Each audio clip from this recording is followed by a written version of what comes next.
मंचासीन आज के कार्यक्रम के तथा भारतीय किसान संघ के अध्यक्ष श्री बद्री नारायण जी, इस संस्था के आईसीआर के डायरेक्टर जनरल साहब और डीआरई के सेक्रेटरी डॉक्टर महापात्र जी, श्री ए.के. सिंह जी, डॉक्टर अग्रवाल जी, श्री प्रमोद जी, इस इन पर जलपति राव जी भी हैं, सभागार में उपस्थित सभी विद्वज्जन, वैज्ञानिक, कृषि क्षेत्र में विभिन्न प्रकार से सक्रिय सभी बंधु एवं भगिनी,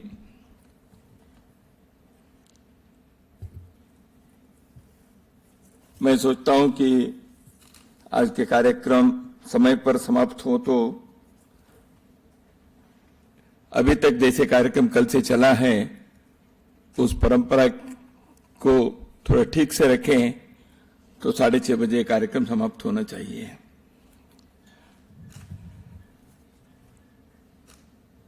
सर्वप्रथम मैं इस अत्यंत सफल एवं उपयुक्त संगोष्ठी के लिए आयोजक त्रय भारतीय किसान संघ, भारतीय एग्रो इकोनॉमिक रिसर्च सेंटर तथा आईसीआर, इन तीनों संगठन एवं संस्थाओं को इनका हार्दिक अभिनंदन करता हूं, बधाई देता हूं। आपने बहुत ही एक सार्थक कार्य का संपन्न किया और स्वाधीनता के अमृत महोत्सव में ऐसा एक आयोजन बहुत ही अर्थपूर्ण है, प्रासंगिक है।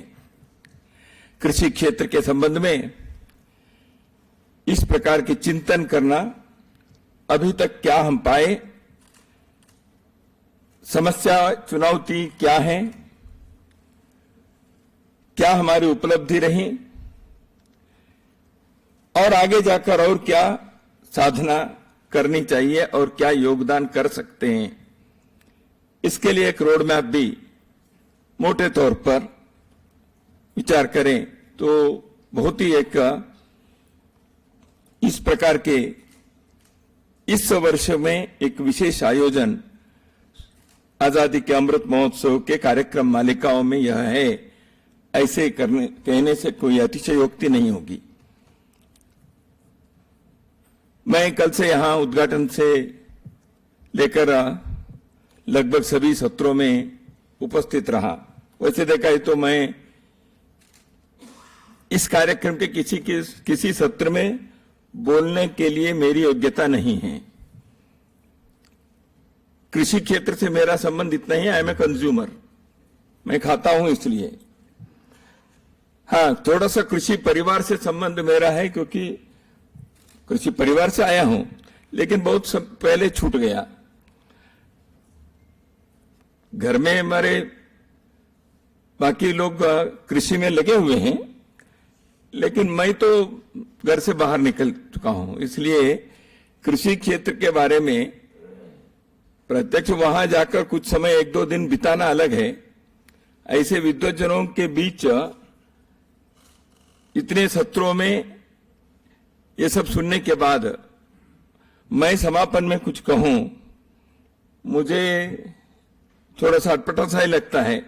आप लोगों के सामने मैं क्या कहूं, और मैं क्यों कह सकता था वो बद्री जी ने कह दिया, तो उससे भी मैंने एक पेज फाड़कर वहीं रख दिया। ठीक है, ये हो गया ऐसे।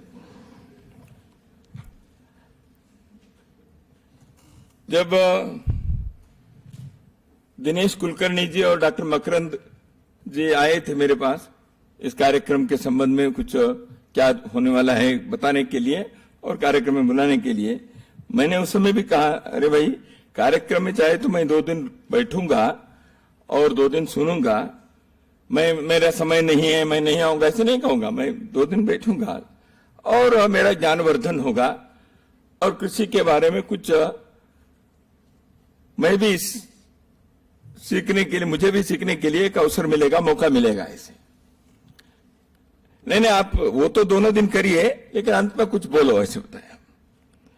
तो मुझे सच में कहना है तो यहाँ आने तक ये दोनों मुझे क्यों आग्रह किए रहने के लिए, ये मुझे ध्यान में आया। इसको कुछ कृषि के बारे में मालूम तो है ही नहीं, कम से कम 2 दिन यहाँ बैठेंगे तो कुछ तो सीखेगा, ऐसे इन्होंने विचार किया होगा, या मेरे संगठन से किसी ने इनको बताया भी होगा, इनको बुलाओ जरा ऐसे। तो उस दृष्टि से मैं विद्यार्थी बनकर आया और विद्यार्थी ही हूं, और वार्षिक उत्सव में विश्वविद्यालय कॉलेज में विद्यार्थी के तरफ से भी बोलने के लिए किसी को मौका देते हैं, तो ऐसे मुझे भी दिया है, ऐसे मैं मानता हूं। भारत के कृषि क्षेत्र के बारे में, इसके महत्वपूर्ण योगदान के संदर्भ में सभी लोग कहते हैं कृषि प्रधान देश है, ये सब हम सब जानते ही हैं, बार बार कहने पर भी है तो है ही। प्राचीन सभ्यता है तो स्वाभाविक है, कृषि से ही सभ्यता के विकास होता है, हुआ है। तो इस कारण से हम एक प्राचीन राष्ट्र के नाते कृषि क्षेत्र में अद्भुत साधना हमने किए हैं, अपने पूर्वजों ने किए हैं। लेकिन पिछले 75 वर्षों में जो देश में इस खेती के क्षेत्र में प्रगति हुई है, विकास हुआ है, इस संदर्भ में, उन उपलब्धियों के संदर्भ में सच में सोचेंगे तो हमें गर्व होता है। जैसे आपने कहा कि begging bowl to exporting nation, ऐसा हमारी स्थिति रही है। हम खाद्यान्न के क्षेत्र में आज आत्मनिर्भर होकर केवल उतना ही नहीं, दूसरों के लिए भी यहां से हम खाद्यान्न भेज सकते हैं, ऐसी स्थिति में पहुंचे हैं। ऐसे एक अद्भुत उपलब्धि के लिए अभी तक के सभी सरकारों को, वैज्ञानिकों को, किसानों को और इससे जुड़े सभी को, इस देश के हर एक नागरिक के तरफ से मैं उन सबको धन्यवाद देता हूं और उन सबका अभिनंदन करता हूं। पिछले सत्र में डॉक्टर वरप्रसाद ने कुछ एग्रीकल्चर साइंटिस्ट जो इस देश के हैं, भारत में कार्य किए या विदेशों में कार्य किए, उन सबका चित्र लगाकर उन्होंने एक स्लाइड में दिखाया और वो सबसे बताया आप ताली बजाइए। हम सबने ताली बजाई, लेकिन मेरे मन में उस समय लगा ताली बजाना क्या है, खड़े होकर उन सबको हमें प्रणाम देना चाहिए, क्योंकि उन्होंने एक लीडरशिप दी है। सामान्यतः ऐसे काम तो एक व्यक्ति नेतृत्व देता है, आइडिया देते हैं, आगे बढ़ते हैं, तो एक टीम वर्क होता है। देश भर में उन लोगों ने जो बताया, उन्होंने जो करके दिखाया, जो मार्ग प्रशस्त किया, उसको लेकर एक बहुत ही गर्व की बात उपलब्धि के रूप में हम लोगों ने हासिल की है। वो ग्रीन रेवोल्यूशन हो सकता है, व्हाइट रेवोल्यूशन हो सकता है, भिन्न भिन्न प्रकार से उसके बारे में कहते हैं, मैं उसमें विस्तार में नहीं जाऊंगा। भारत की खेती की परंपरा जो है विश्व में बहुत प्राचीन है। अल्विन टॉफलर ने एक जो पुस्तक लिखे हैं थर्ड वेव्स, उसमें उन्होंने 3 प्रकार की टेक्नोलॉजी के विकास जो हुआ उसके बारे में, first wave of technology agriculture, second wave जो है इंडस्ट्री है, थर्ड वेव जो है इंफॉर्मेशन या इंटरनेट आज जो आए हैं, इन तीनों के बारे में उन्होंने अपने थर्ड वेव पुस्तक में बहुत विस्तार से कहा है। तो मुख्य रूप से उन्होंने इंटरनेट के बारे में कहा है, लेकिन इंफॉर्मेशन एंड टेक्नोलॉजी के जो है वो एक क्रांति के रूप में, एक टेक्नोलॉजिकल एडवांसमेंट के रूप में आज दुनिया में जिस प्रकार इसका विकास हुआ है, हम सब प्रतिदिन नहीं प्रतिक्षण अनुभव करते ही हैं। लेकिन कृषि के क्षेत्र में जो हुआ है भारत में इतने वर्षों में, एक सक्सेस स्टोरी है। इस success story of historical journey in the field of agriculture is not only to be proud of, but it serves as an inspiring example for all. PL 480 के दिन आप थोड़ा याद करिए. यहां नई पीढ़ी के लोगों को PL 480 क्या है मालूम ही नहीं होगा शायद.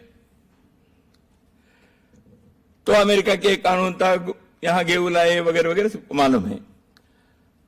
तो आज सुबह एक सत्र में मेरे मित्र इन्होंने बताया कि कैसे हम 1965 के वार के बाद लाल बहादुर शास्त्री जी को कैसे जीते हुए भूमि को वापस देना पड़ा, क्योंकि हम बाकी विषयों में भीख मांगने वाली स्थिति में थे. हम खाद्यान्न के क्षेत्र में आत्मनिर्भरता नहीं होने के कारण हम दुनिया के सामने झुके. मुझे याद है आर.के. लक्ष्मण के एक कार्टून आया था टाइम्स ऑफ इंडिया में. उस कार्टून में एक राजनीतिक नेता खड़े हैं, कोई मिनिस्टर वगैरह चित्र में. वो टेबल पर एक विश्व के मानचित्र ऐसे बिछाया हुआ है, चारों ओर अधिकारी बाकी लोग खड़े हैं और मिनिस्टर बताता है, देखो here is a country which has not lent anything to us. यहां एक देश है, हमें कुछ भी कर्जा नहीं दिया है, वहां जाएंगे. यानी दुनिया से सबसे हमने कुछ न कुछ लिया है. तो ऐसी स्थिति हो गई थी. तो उस स्थिति से दुनिया के सामने भीख मांगने वाले की स्थिति से आज दुनिया के रक्षक के रूप में होने में जो एक ट्रांसफॉर्मेशन हुआ है, वह पिछले 2-3 पीढ़ी में यह भारत की यशोगाथा जो है, यह इस वर्ष स्वतंत्रता के अमृत महोत्सव में इसको याद करना, इसको दर्ज करना, इसको एक प्रेरणा, इससे प्रेरणा लेकर आगे के लिए मार्ग क्या हो सकता है, इस विषय के बारे में विचार करना बहुत ही एक सार्थक कार्य है. दुनिया में क्या हो रहा है अभी, दिल्ली जैसे शहर में भी आईटी में क्या हो रहा है, इंजीनियरिंग में, टेक्नोलॉजी में हो रहा है, इसके बारे में बहुत विस्तार से और तरह तरह की चर्चा हो रही है.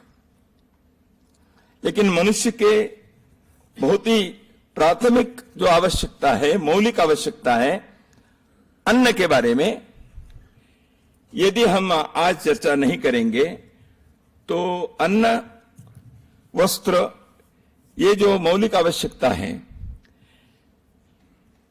इसके बारे में तो ही बाद में सोचना पड़ेगा. You can't eat computers and chips. तो अल्टीमेटली मनुष्य को खाने के लिए अनाज चाहिए, फल चाहिए, सब्जी चाहिए. तो इन चीजों के बारे में क्या हम कर सकते हैं, और भूमि अभी जितना है उससे 1 इंच भी ज्यादा नहीं होने वाला है दुनिया के, और उपजाऊ भूमि जो है वो कम होते जाएंगे. किसी ने वो भी कहा यहां, शायद प्रहलाद पटेल जी ने अपने भाषण में उन्होंने कहा कि हम तो विस्तारवादी नहीं हैं, तो इसलिए हमारी भूमि तो इतनी रहेगी. समझो भूमि ज्यादा भी आए, केवल भूमि नहीं मिलेगी, जन भी आएंगे साथ में जब भी होगा. तो इसलिए we have to feed so many people again. तो इसलिए जितने भूमि है उसमें अधिक उत्पादन कैसे करना, कृषि उत्पादन होना चाहिए, यही तो सारा सर्कस है. इसलिए सारे वैज्ञानिक इसमें लगे हुए हैं.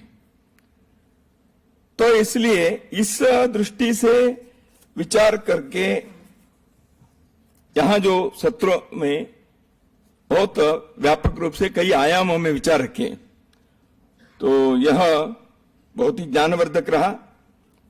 भारत के कृषि परंपरा के बारे में भी थोड़े बहुत यहां उल्लेख तो हुआ. भारत के वैदिक काल से कृषि का न केवल महत्व बताया है, बल्कि खेती कैसे होना चाहिए इसके बारे में भी विस्तार से कहा है. आज से लगभग 1200 वर्ष पहले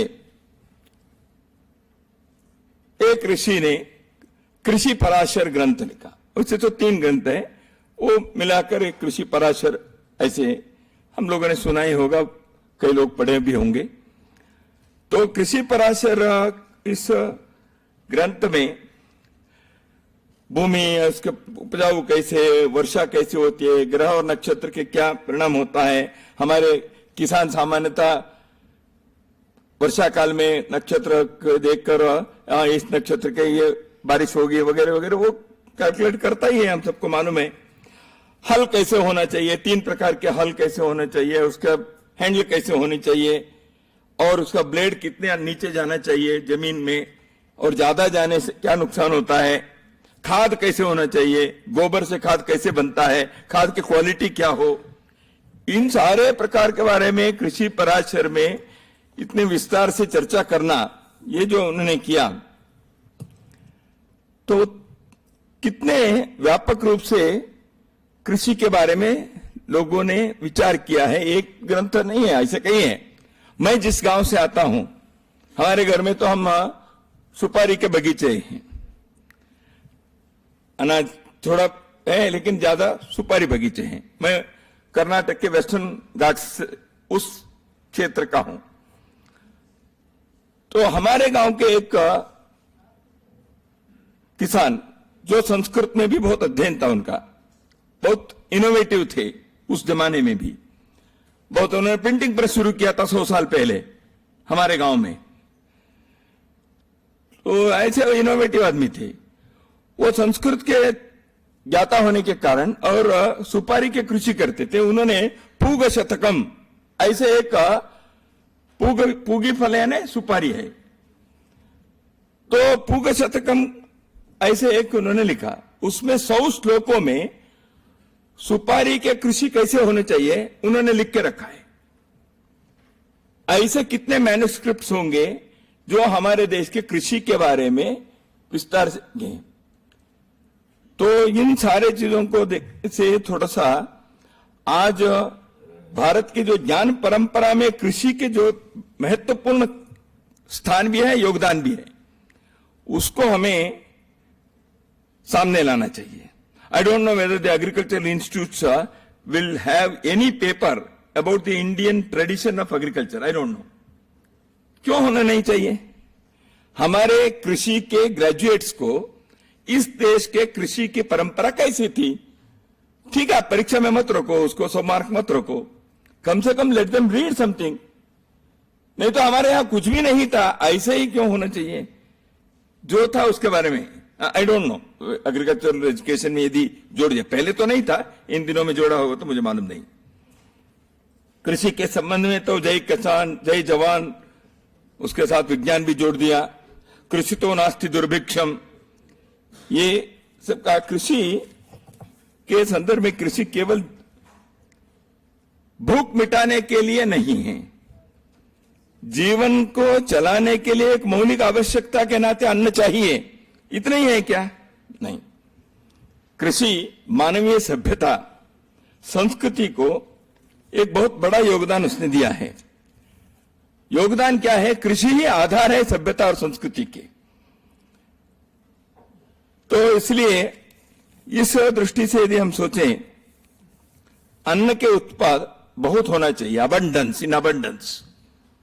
हमारे अर्थशास्त्र कहता है, भारतीय अर्थशास्त्र, हिंदू अर्थशास्त्र, we should produce abundantly but consume very very frugally.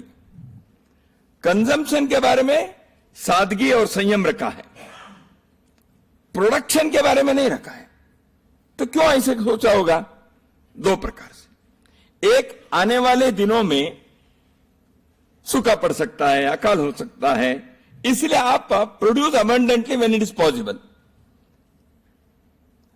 तो उत्पाद ज्यादा करो और बचा के रखो। जैसे बफर स्टॉक के बारे में यहां उल्लेख भी हुआ, दुनिया में पी दास जी ने शायद उल्लेख किया। दुनिया के 15 देशों में मैंने देखा, कहीं भी 22 देशों में मैंने देखा, कहीं भी इतने प्रकार से बफर स्टॉक नहीं है जो हमारे पास है, ऐसे उन्होंने उल्लेख किया। तो एक है उसके लिए। दूसरा और एक है जिनके पास नहीं है, संकट में रहते हैं, उनके लिए देने के लिए, जैसे अभी श्रीलंका के लिए हमको देना पड़ रहा है। तो इसलिए अन्नम बहुकुर्वीत, और वेस्टेज ऑफ फूड ये होता, अन्नम न निंद्यात, ये वेद के आदेश हैं। अन्नम बहुकुर्वीत, अन्नम न निंद्यात, डोंट वेस्ट फूड। यानी वेद के ऋषि को मालूम था ये आने वाले लोगों जो है ना, ये फूड वेस्ट कर सकते हैं, इसलिए हजारों साल पहले उन्होंने कहा कि रखा, डोंट वेस्ट फूड।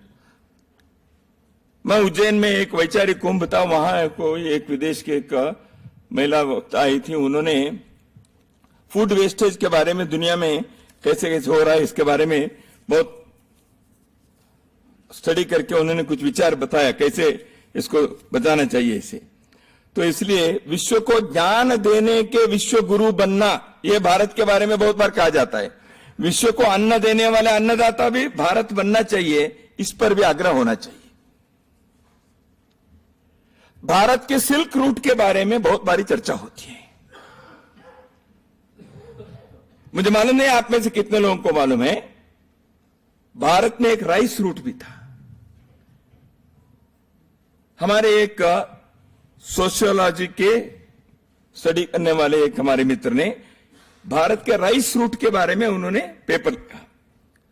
RIS जो है, मिनिस्ट्री ऑफ एक्सटर्नल अफेयर्स के अंतर्गत एक स्वायत्त संस्था है, regional information system India habitat में उसका ऑफिस है।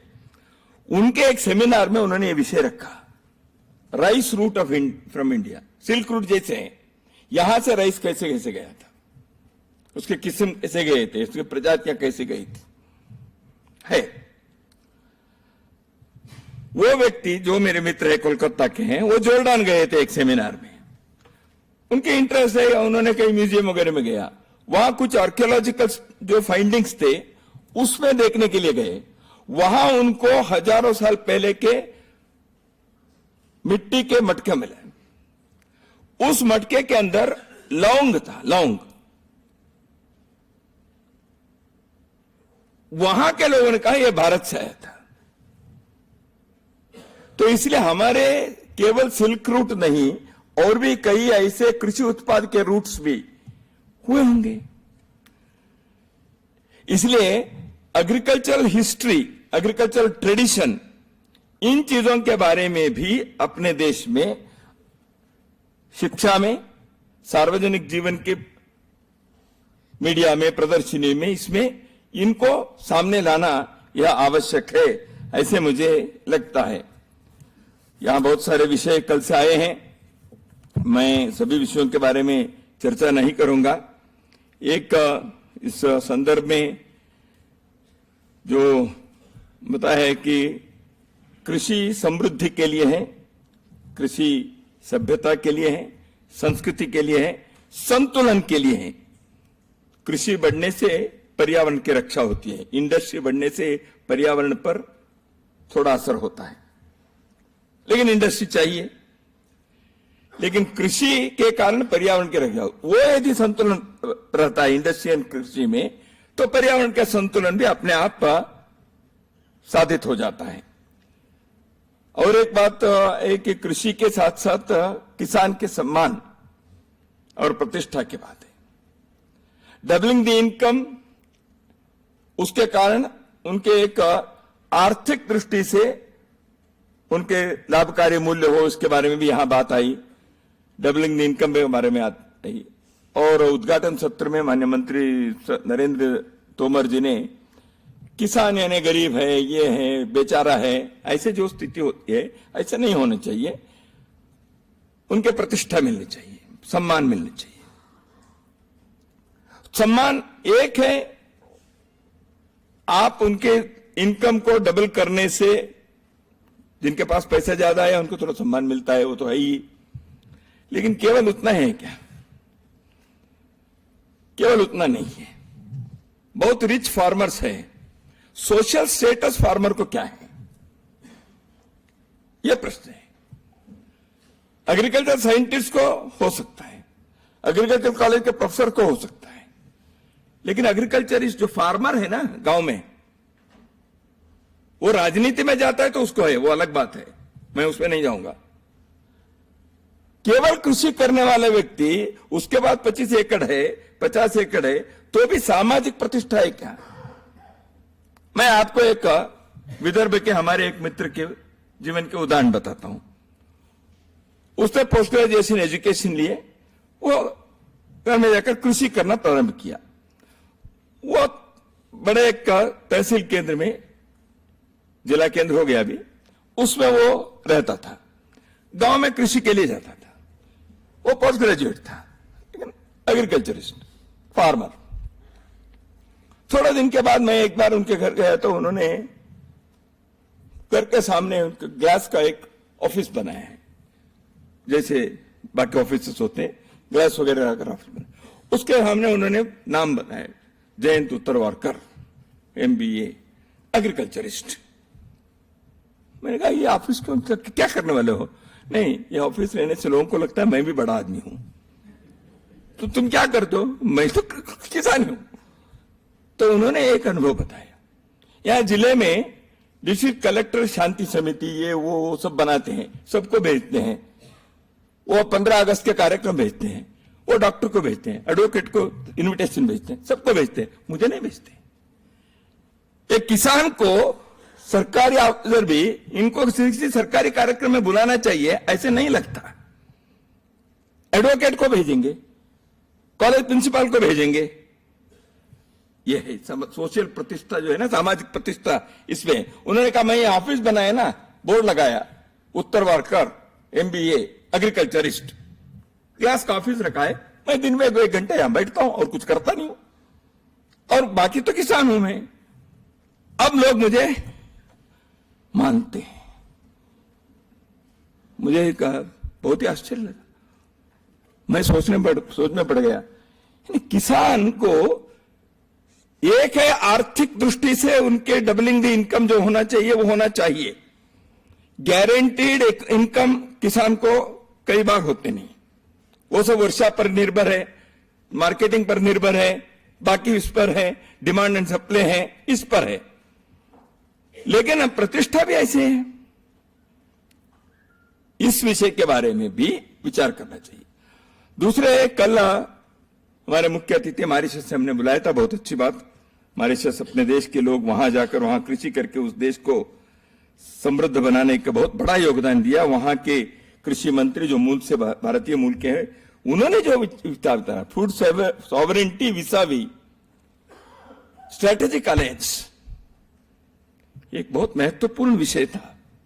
उन्होंने विस्तार से उसमें नहीं गए, लेकिन एक सच में कहना है तो उस विषय के बारे में हमें उनको ही कहना पड़ेगा, वो क्या चाहते थे कहने, विस्तार करें। लेकिन एक विषय उन्होंने इस सेमिनार में लाया, food security, food sovereignty and strategic alliance in the world. तो इस आयाम को विचार करने लायक विषय है, ऐसे मुझे लगता है। जो कृषि क्षेत्र की चुनौतियां हैं, चैलेंजेस हैं, स्मॉल होल्डिंग्स है, लागत ज्यादा है, टेक्नोलॉजी है, सूचना तंत्र की कमी है, अवेयरनेस नहीं होता है। अग्रवाल जी ने कहा मैंने 10,000 कितने ट्रेनिंग किया है आपने? हाँ, हजारों ट्रेनिंग आपने किया है। फिर भी कल यहां विषय आया कि किसान को बहुत सारे विषय जो वैज्ञानिक करते हैं, बाकी सरकार की जो योजना होती है, पहुंचती नहीं है। तो इस गैप को कैसे हम भरें, इसको ठीक करना पड़ेगा। और आज सोदी जी ने जो एक विषय बताया, इन्फ्लेशन एंड फूड प्राइस के जो लिंकेज है, उस संदर्भ में भी गंभीरता से विचार करने का है।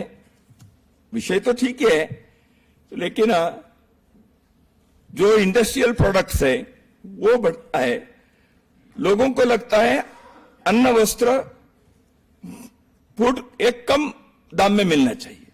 स्वाभाविक है, रोटी कपड़ा और मकान मौलिक आवश्यकता होने के कारण सबको मिलना है, तो वो अफोर्डेबल होना चाहिए, उनके आमदनी के हिसाब से ही वो मिलना चाहिए। और जैसे ने कहा, जो कृषि का उद्देश्य है वो तो sufficient safe nutritious food for the diet of all for healthy life for all times. Am I right sir? So इसलिए सभी के लिए, सभी के स्वस्थ जीवन के लिए आवश्यक पर्याप्त सुरक्षित पौष्टिक खाद्यान्न उत्पाद करना, यह कृषि का उद्देश्य है। तो इस को बनाना है, लेकिन पौष्टिक सबके लिए मिलना है तो उसका दाम नहीं बढ़ा सकते।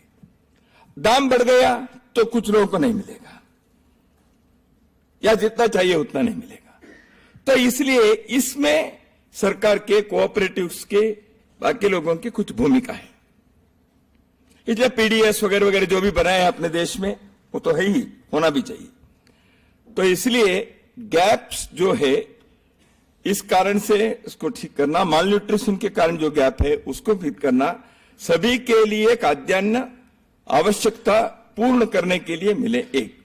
लेकिन इस कारण से उसके दाम कम होने से किसान को जो मिलना चाहिए उसके लागत और बाकी चीजों के कारण, उसके अनसर्टेनिटी की, अनिश्चितता के कारण बहुत बार जो नुकसान होता है वो कैसे होगा, उसके भरपाई कैसे, इस विषय के संदर्भ में कुछ बातें यहां उठाई गई हैं। उन विषयों के संदर्भ में आने वाले दिनों में और गहराई से और सार्थक चर्चा होकर इसके बारे में करना चाहिए। और बहुत ज्यादा लोग कृषि पर निर्भर हो गए अपने देश में जनसंख्या में। विजय पाल जी ने इस विषय को यहां उठाया था। किसी ने कहा यहां तो लेबर नहीं मिलते, तो इसका क्या है, उनको प्रश्न पूछा, उन्होंने उत्तर भी दिया था।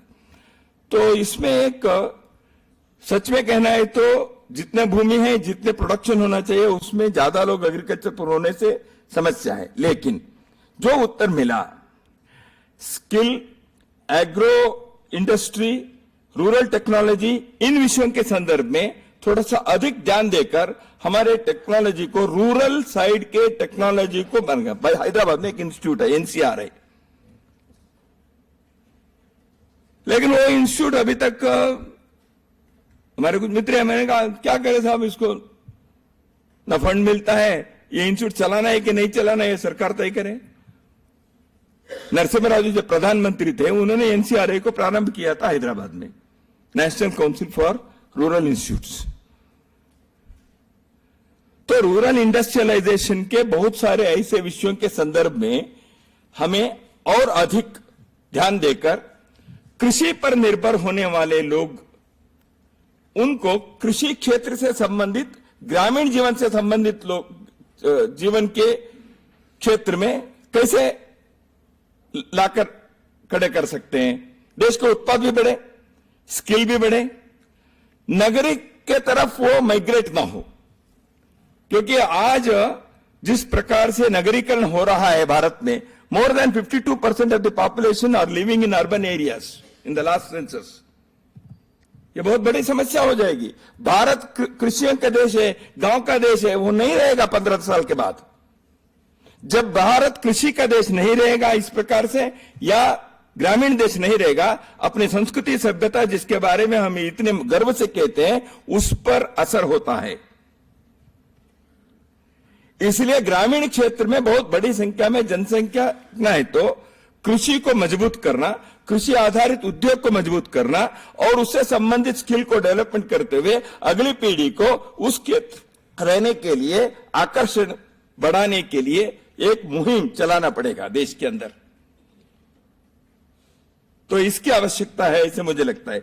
बाकी बहुत सारे विषयों के बारे में यहां आया है, मैं उसमें नहीं जाऊंगा, मैं भी घड़ी देख रहा हूं। एक है यहां महिला भागीदारी के बारे में उल्लेख आया, लेकिन इस सेमिनार में थोड़ा महिला भागीदारी बढ़ना चाहिए था, इसे मुझे लगा।